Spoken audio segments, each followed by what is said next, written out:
Today I'm going to show you guys how to create this look using this Wet n Wild palette called Silent Treatment.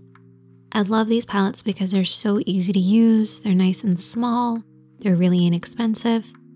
They actually have little descriptions on the shadow to indicate where you should apply them. However, I do think they're a little different, so let me explain. So I'm going to start off with the blending brush, and we are going to take the shade, which is a transition shade. So I often refer to a transition shade as the mid-tone. It's basically creating a transition between your other shadows.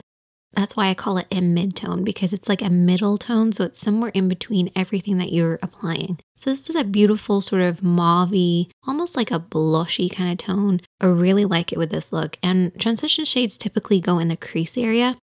So the crease area is where the lid creases into the eye shape, but it actually refers to anything above this point, but stopping underneath the brow. And you want it to be nice and soft and blended. That's why you use a blending brush. We're then going to take the shade, which is for the eyelid, and we're going to use a smaller brush. And the reason we're using a smaller one is we want to intensify this. So we're going to apply this all over the lid area. So this is basically going to go from the lash line up towards the transition shade or the mid-tone in the crease. So apply this evenly across the lid, matching up to where the mid-tone starts. Don't go beyond that point. Keep this to the lid, but just get to the very edge where the mid-tone or transition shade starts.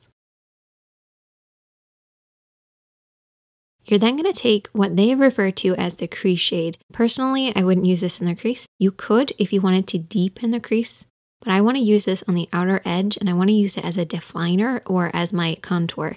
So we're going to apply this on the outer third of the lid, and I'm using a flat brush to give me lots of control. But once I've applied it on the outer third, I then take a soft pencil brush and just soften it out. This is actually the same brush that we use to apply the lid shade. That way you bring everything in together. Then we're going to take that crease shade again, and this time we're going to apply this underneath the eye. So I'm going to use that flat brush again and apply this underneath on the outer third. And with that pencil brush that we used before, we're going to soften this out. Really important to keep everything nice and soft and blended. Next, we're taking the brow bone shade, which is the lightest shade, and we're going to apply this with a lip brush or a small detailed brush and apply this underneath the brows. And this will sharpen up the look. The brow bone actually creates a much sharper look because it creates that contrast between what's going on in the crease and the lid. And you can also use this shade on the inner corner, the center of the lid, basically anywhere you want to slightly brighten. And then all you have to do is apply maybe a little bit of liner, lashes, lots of mascara, and you're good to go. I love the cool tones in this palette. It's really easy to use. I hope you guys enjoyed this, and if you have any other palettes you'd like me to try, as always, I am open for suggestions, so definitely leave a comment. Make sure to check out the other videos on the screen. Hit that subscribe button if you're new here, and don't forget to like. And I'll see you guys next time.